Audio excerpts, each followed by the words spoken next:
Today I'm going to talk about my favorite game mechanism in Leaders of Euphoria. This is my Kickstarter retail copy. And as you might know, I am the designer and the publisher of a game called Euphoria, which is not this game. This is a large group social bluffing game, hidden role game in the Euphoria world, but it was designed and published by Overworld Games. Brian and Clayton have done a wonderful job with this game. I was involved a little bit in the development, but all the core ideas, all the hard work came from them. And so I'm elated that this game is coming out soon and that they did such a great job on it. I got to play it I get to play the final version for the first time at my game night this past week, and I had a blast. It had a very memorable ending. And there's a lot I love in this game. I could talk a while about it, but I feel like I should probably just focus on my favorite game mechanism.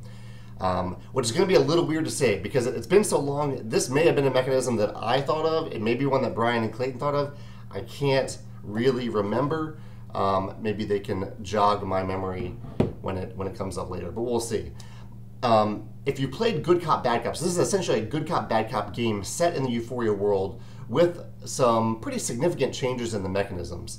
In Good Cop, Bad Cop, you are on one team or another, and one person on each team is the leader, and they're hidden. You don't know who they are. You don't know who anyone is at the beginning of the game. There's Euphorians and the Subterra, or in the Good Cop, Bad Cop, there are good cops and bad cops, and you're trying to identify and then take out the leader of the opposing team. And when you do that, your team wins.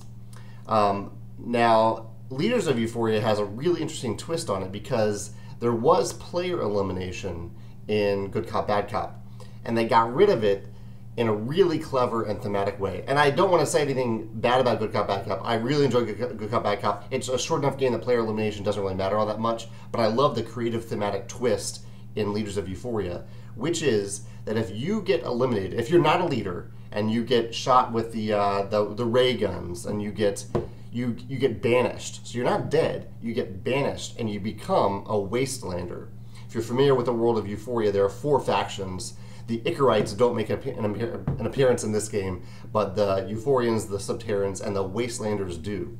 So you get banished to the Wastelands, and you become your own third group trying to win the game. And your goal, whether it's you as a lone Wastelander or with any other Wastelanders, your goal becomes to take out any leader, either the Subterran or the Euphorian leader.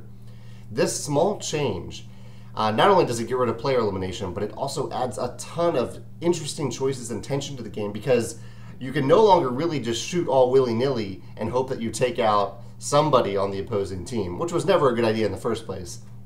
But people did it. I did it the other night anyway.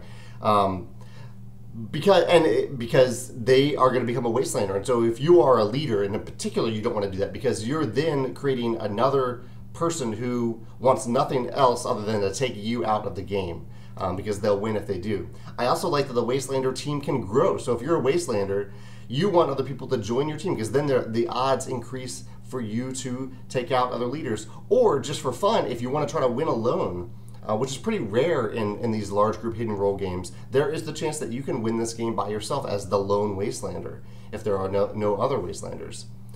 It also creates an interesting decision when you are deciding who to take out, who to try to banish, because you really don't want to banish someone who's on your team because then you lose a teammate. I love this mechanism through and through. It works thematically because of Euphoria. The Wastelanders are this banished faction who are outside of the world of Euphoria and Subterra. And so it just works on so many levels. I highly, obviously, I mean, I'm invested in this game. I am a little bit biased, but if you get the chance to try it, I would love to hear your thoughts on it. For the comments, I'd love to hear your favorite thoughts about a game that avoids player elimination in an interesting or thematic way. So a game that maybe could have easily thrown in player elimination, but they added a twist to that to make it a little more interesting. One that comes to mind offhand is Imperial Assault, where when you die, you flip over your player mat and you are still active, but your abilities change a little bit because you're no longer alive. So yeah, I'd love to hear your thoughts in the comments. Thanks.